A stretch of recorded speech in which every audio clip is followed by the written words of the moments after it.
Mesdames et messieurs, aimables téléspectateurs, bienvenue dans cette grande édition du journal universitaire dont j'ai le réel plaisir de vous présenter. Débutons ce journal au cabinet de la ministre de l'Enseignement supérieur universitaire, Recherche scientifique et innovation pour parler de la validation à Sultani Hôtel de la politique du rapport de l'étude des diagnostics de l'enseignement ouvert et à distance pour l'enseignement supérieur et universitaire en République démocratique du Congo. Ceci est effectif grâce à l'implication de plusieurs partenaires. Serge Mbouy et Valongolou pour les détails. La professeure Dr Marie-Thérèse Fissombo-Ayane Mukuna, ministre de l'Enseignement supérieur universitaire, Recherche scientifique et innovation de la RDC, a validé ce mardi 9 décembre 2025 à Sultani Hôtel la politique du rapport de l'étude diagnostique de l'enseignement ouvert et à distance pour l'enseignement supérieur et universitaire en RDC. Ce projet qui porte sur l'enseignement ouvert et à distance, EOD en sigle, est une pierre angulaire dans la réalisation de la vision de chef de l'État, président de la République, grand chancelier des universités et instituts supérieurs, son Excellence Monsieur Félix-Antoine Tshisekedi Tshilombo, qui n'aménage aucun effort pour offrir à notre jeunesse un système d'enseignement performant, inclusif et équitable. C'est à cette vision que je vous convie à tous adhérer et à concourir à sa réalisation. L'histoire retiendra que c'est sous la conduite de son Excellence Madame la Première ministre, chef du gouvernement, Judith Suminwa Tuluka, que la validation politique de l'EOD a été effectuée. Je vous exhorte tous à faire les efforts pour l'implémentation de ce mode d'enseignement dans notre système éducatif. De plus, l'enseignement ouvert et à distance contribue à rendre l'école, l'université plus inclusive, équitable et accessible à tous. Par ce mot, je déclare valide le rapport de l'évaluation de la préparation à l'enseignement ouvert et à distance. Bien avant, le docteur Isaïs Barreto da Rosa, représentant de l'UNESCO en RDC, a présenté les cadres d'intervention et d'appui de l'UNESCO dans le secteur. Le professeur Pichdi Henri Kalama Koulez, vice-président de la conférence des chefs d'établissement de la ville-province de Kinshasa, a félicité la ministre de l'exercice pour son engagement et pour son leadership actif qui matérialise la vision du chef de l'État à travers son sous-secteur de l'E-Sursis.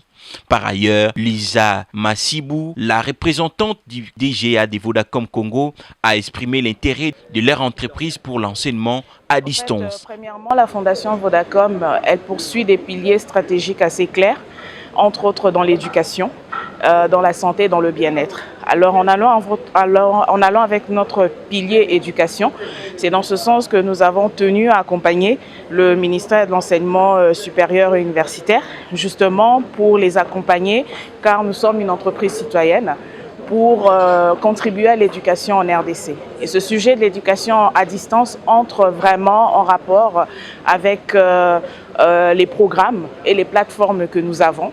Et nous avons trouvé opportun pour atteindre ces objectifs-là, pour donner cette opportunité-là aux apprenants de la RDC, d'entrer aussi en phase avec la technologie parce que nous restons une entreprise technologique. Thierry Ipamoin, directeur chef des services de l'enseignement à distance de l'E-Sursis, est revenu sur les 5 piliers majeurs sur ces projets validés par la ministre de tutelle après une présentation des résultats et recommandations de l'étude diagnostique. La nécessité pour son Excellence de signer encore certains arrêtés comme mesure d'application de l'enseignement ouvert à distance. Deuxième recommandation, c'est doter notre pays des établissements, des infrastructures nécessaires pour qu'ils puissent organiser l'enseignement ouvert à distance. Troisième recommandation, c'est la formation de nos enseignants pour qu'ils puissent s'adapter à ce nouveau mode d'enseignement. Quatrième pilier, c'est le contenu pédagogique. Donc les contenus pédagogiques que nous avons doivent être adaptés maintenant à l'enseignement ouvert et à distance. Cinquième pilier ou cinquième recommandation, c'est que nous devons avoir le budget nécessaire tant au niveau national qu'au niveau des établissements pour la mise en œuvre réussie et rationnelle de l'enseignement ouvert et à distance. L'enseignement à distance devient ainsi incontournable dans un monde en pleine compétition sur le numérique et l'intelligence artificielle. Avec cette initiative, la patronne de l'ESSURCI gagne un pari. Les établissements de l'ESSU sont donc appelés à s'adapter aux normes et numérisant leurs services. Parlons de l'ouverture d'un colloque international sur les patrimoines culturels congolais que l'Académie de Beaux-Arts de Kinshasa, en collaboration avec le Musée royal de l'Afrique centrale, dans les cadres du projet SMART qui a eu lieu le mardi dans la salle de promotion de cette institution artistique. Valongolou signe ce reportage.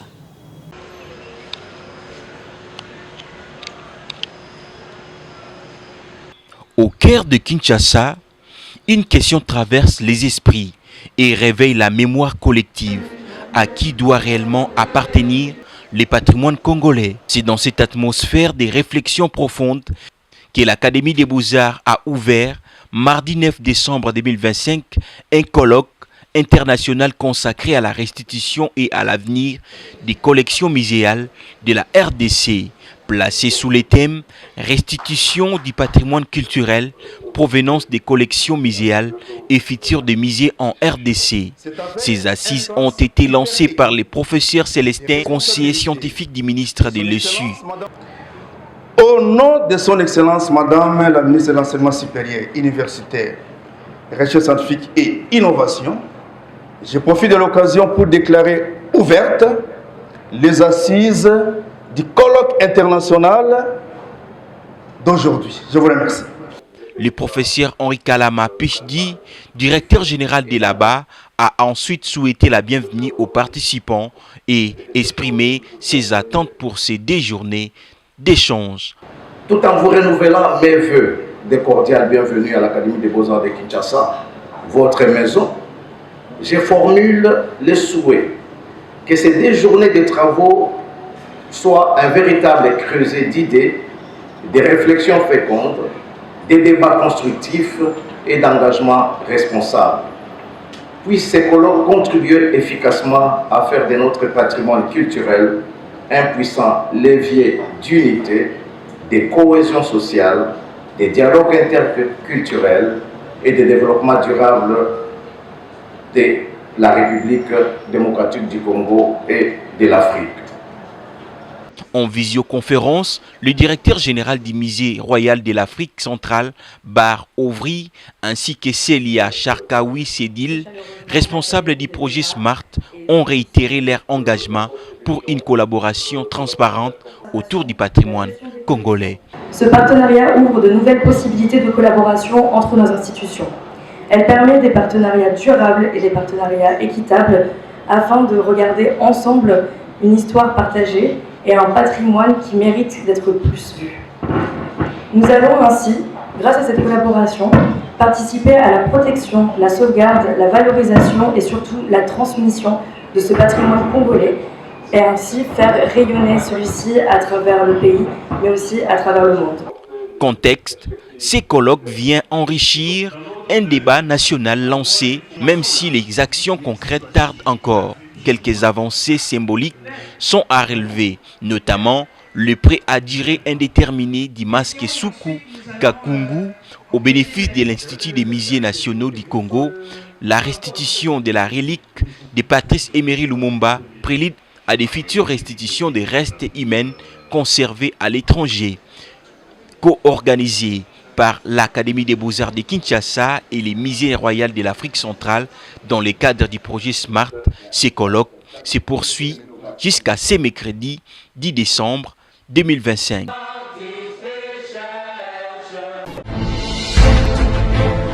D'une institution à une autre, cette fois-ci, l'Institut supérieur pédagogique technique de Kinshasa et l'ISIPA ont signé un protocole de partenariat sur plusieurs activités scientifiques et de la recherche afin de rendre plus les services à la communauté. De quoi s'agit-il exactement? Plus de détails avec Valongolu et Tonton Biongo.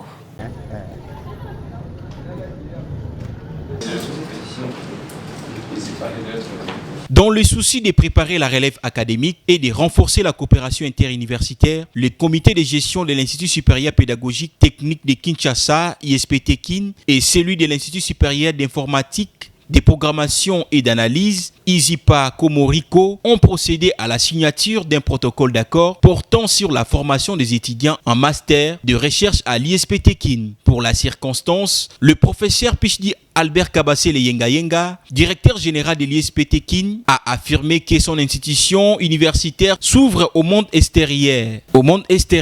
C'est le cas avec l'ISIPA qui a demandé à ces derniers de former son personnel selon les exigences du système LMD, conformément à l'instruction académique numéro 027. Il a par ailleurs précisé que ces partenariats marquent le début d'une nouvelle ère pour la recherche académique, favorisant une collaboration accrue entre les institutions universitaires publiques et privées, afin d'assurer une relève académique bien formée. Il a également rappelé que l'ISP-TEKIN dispose de plusieurs ateliers et laboratoires capables d'appuyer efficacement la formation pratique et scientifique des étudiants. De son côté, le directeur général de l'ISIPA Komoriko, professeur Ilunga Kassambai Casimir, a exprimé sa gratitude à l'ISP-TEKIN pour la suite favorable et réservée à leur demande de collaboration. Après ces deux allocutions, les représentants des deux établissements universitaires ont procédé à la signature officielle du protocole d'accord. La cérémonie s'est clôturée par un message commun de deux directeurs généraux soulignant un engagement à promouvoir une recherche de qualité et à s'ouvrir pour une formation d'excellence. Oui, l'ISPT Kinshasa a reçu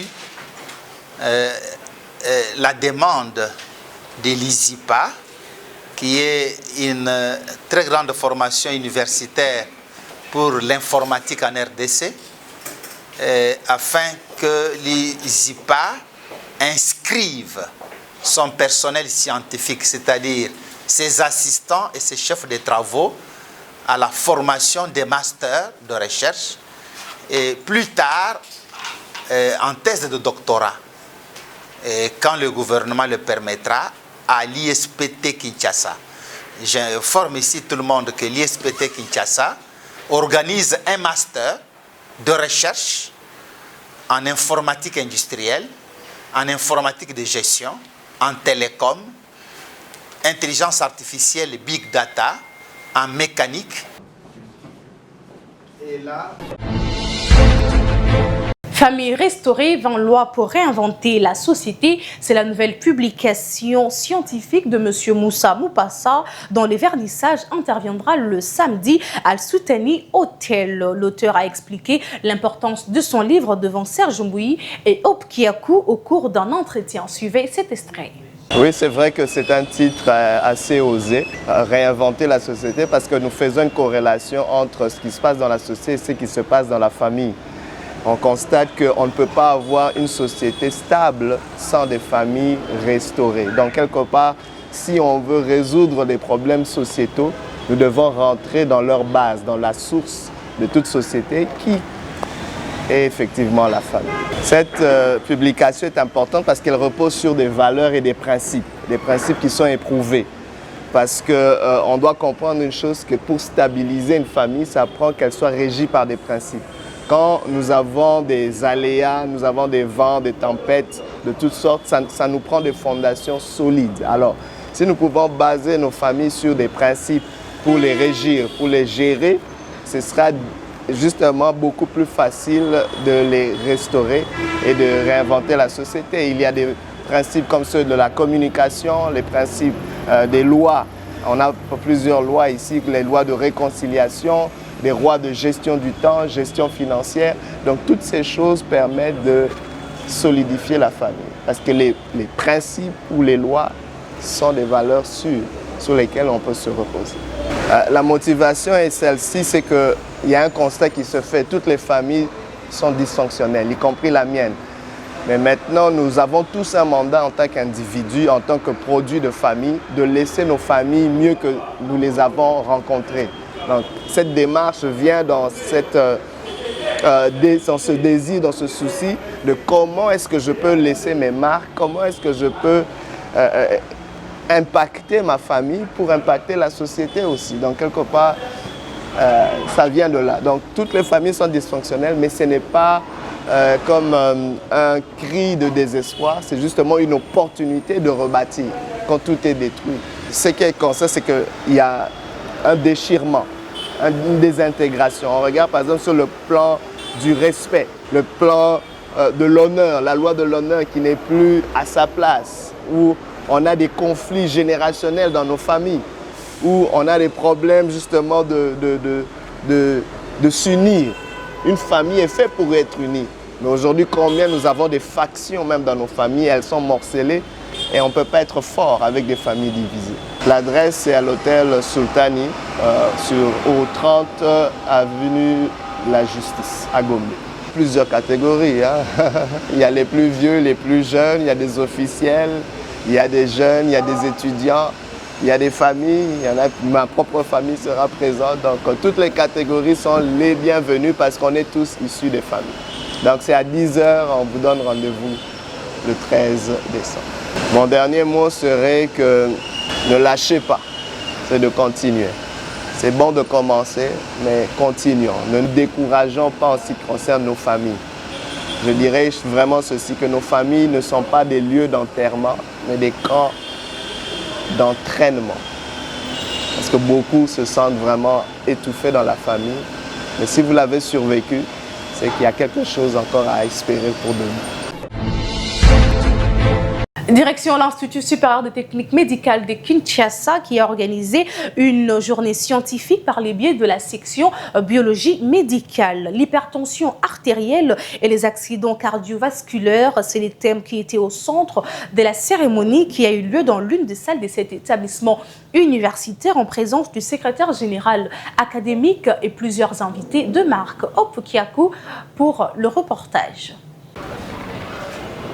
C'est devant plusieurs professeurs, docteurs, infirmiers et étudiants de la section biologie médicale qu'a eu lieu cette journée scientifique ayant comme thème l'hypertension artérielle et les accidents cardiovasculaires, une activité organisée par la section biologie médicale de l'Institut supérieur de technique médicale de Kinshasa. La séance a été ouverte par le mot des circonstances du professeur Massounda, suivi de l'allocution du secrétaire général académique, le professeur Bassila Ilanga Jean-Pierre, représentant la directrice générale empêchée. Ces interventions ont introduit une série d'exposés riches et captivants, notamment c'est du professeur Manzala Jean-Claude qui a abordé le thème central en insistant sur les principaux facteurs des risques de l'accident vasculaire cérébral, à savoir l'hypertension artérielle, tabagisme et diabète sucré. Il a également rappelé les concepts clés et présenté les stratégies de dépistage. L'assistant senior Dr Sibaou représentant le docteur Namegabe a pour sa part axé son intervention sur l'AVC et les urgences hypertensives en réanimation.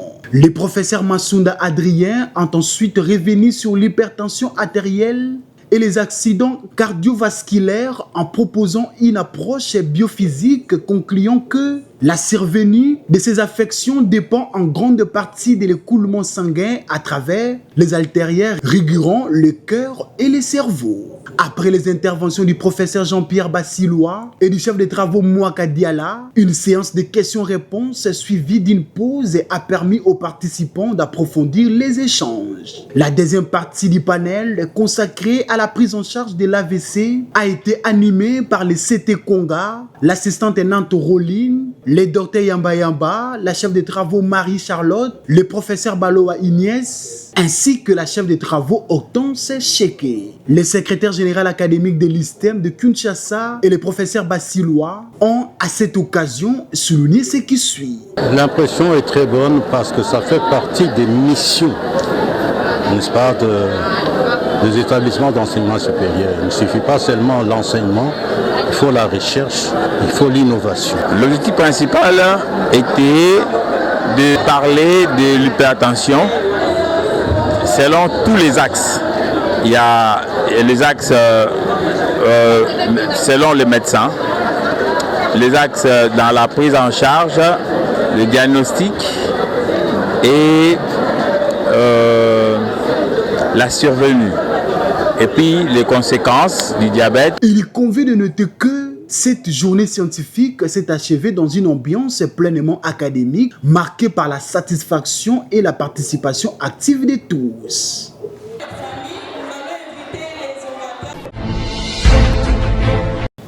L'Asbel Medicus Impulse a organisé un atelier de présentation et des prélancements de ses actions de terrain le mardi dernier au siège de l'agence universitaire francophone de l'UNIKIN. Ils ont appelé la nouvelle génération de médecins d'accéder à des opportunités uniques de stage, formation et spécialisation. Balongolou et Silver Sialabiakou. 9 décembre 2025, à l'université de Kinshasa, dans la salle de l'agence universitaire de la francophonie, s'est tenu l'atelier de présentation et de prélancement de l'Asbel Medicus Impulse Kinshasa. Une rencontre qui a réuni étudiants, encadreurs et invités venus découvrir cette nouvelle plateforme dédiée au renforcement des compétences médicales. Le docteur Glody Mogba, coordonnateur des Medicus Impulse, a expliqué la vision, les objectifs et l'ambition de cette structure émergente. Comme nous l'avons annoncé en date du 9 décembre 2025, il était question pour nous de faire une présentation et le pré-lancement de notre Asbel. L'Asbel qui déjà évolue à travers les pays, particulièrement à Lubumbashi, mais aujourd'hui on a démarré à Kinshasa. Alors c'était pour vendre la vision et faire connaître à nos collègues et à nos camarades étudiants comment fonctionne Medicus Impulse, mais aussi leur montrer comment ils peuvent s'adhérer. Donc voilà un peu l'importance de cet atelier d'aujourd'hui. Ensuite, plusieurs membres de l'Asbel ont détaillé les domaines d'intervention et répondu aux préoccupations des participants, majoritairement étudiants en médecine. Ces derniers se sont intéressés vivement aux services proposés et posé des questions avant d'adhérer en nombre à l'initiative. Medicus Impulse se positionne comme un centre de développement et d'appui avec des expertises en coaching et training, formation continue, chirurgie de base, imagerie médicale, notamment l'échographie, réanimation sur mannequin et management d'urgence. Une journée riche en échanges, en démonstrations et en découvertes qui s'est achevée dans une ambiance chaleureuse. Medicus Impulse Kinshasa fait ainsi ses premiers pas avec la promesse d'accompagner efficacement le futur professionnel de santé. Ceux qui prennent encore, il y a de la place pour tout le monde.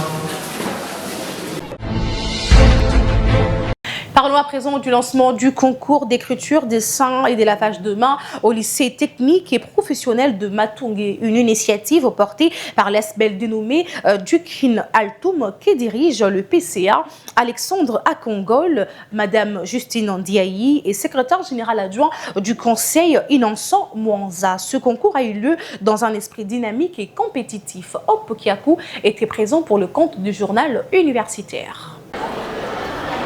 Après les lancements officiels du programme Hygiène en milieu scolaire édition 2025-2026, organisé du 11 octobre 2025 à l'Institut de la Gombédé Don Bosco et clôturé par la fin de la sensibilisation le 30 novembre 2025, Duc Inaltoum a procédé samedi dernier au lycée technique et professionnel de Matungé au lancement du concours d'écriture, de dessin et de lavage de mains.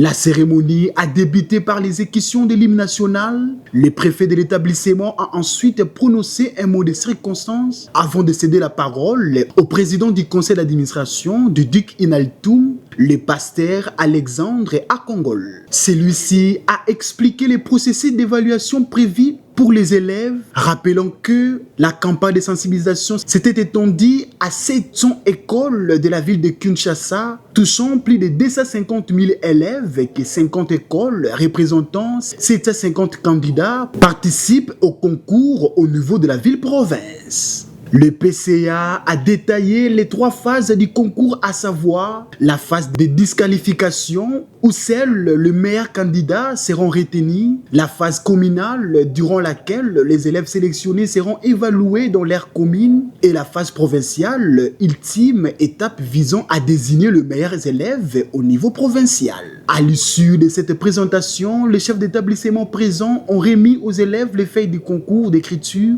Après un temps de réflexion et de rédaction, les candidats ont livré leurs premières impressions à la sortie des salles. Très satisfait du déroulement des activités, le PCA de Dik Inaltoum a déclaré que, comme vous venez de le constater, aujourd'hui nous avons lancé notre deuxième axe de notre premier pilier lié à la campagne de sensibilisation sur la lutte contre les maladies des mains sales. Nous avons sensibilisé plus de 700 écoles à Kinshasa et dans les 700 écoles, il y a eu plus de 50 écoles qui se sont inscrites pour participer à cette deuxième phase ou deuxième axe de notre pilier. Le concours qui est lancé aujourd'hui au lycée technique professionnel de Matongé ne sera qu'une continuité de notre premier pilier. Et nous allons l'étendre jusqu'au 30 juin. Nous avons lancé la phase d'élimination directe. Les élèves ont écrit, ils ont répondu aux questions à titre d'information sur ce qu'ils ont reçu pendant la phase de sensibilisation. Et ils vont maintenant passer une autre phase qui va intervenir la semaine qui va suivre. Par ailleurs, il convient de noter que ce lundi, le pasteur Alexandre Akongol a procédé au lancement du deuxième pilier du programme, à savoir la construction d'une station de lavage de mains à l'Institut de la Gombédé Don Bosco lors d'une cérémonie marquée par la pose symbolique de la première pierre. Bouclons cette édition par ce communiqué nécrologique.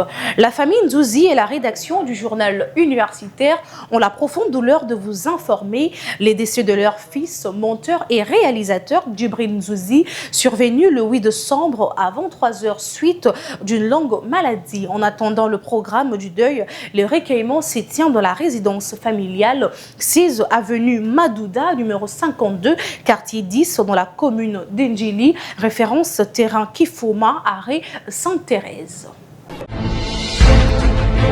Mesdames et messieurs, chers téléspectateurs, nous sommes arrivés à la fin de cette grande édition du journal universitaire. Si vous l'aviez aimé, dites merci à Jires Landou qui était derrière la caméra. Une réalisation du docteur Emmanuel Lema, toujours sous la coordination de l'honorable André Mouchongo Machara. Quant à moi, je vous dis au revoir et bonne suite de programmes sur nos chaînes partenaires.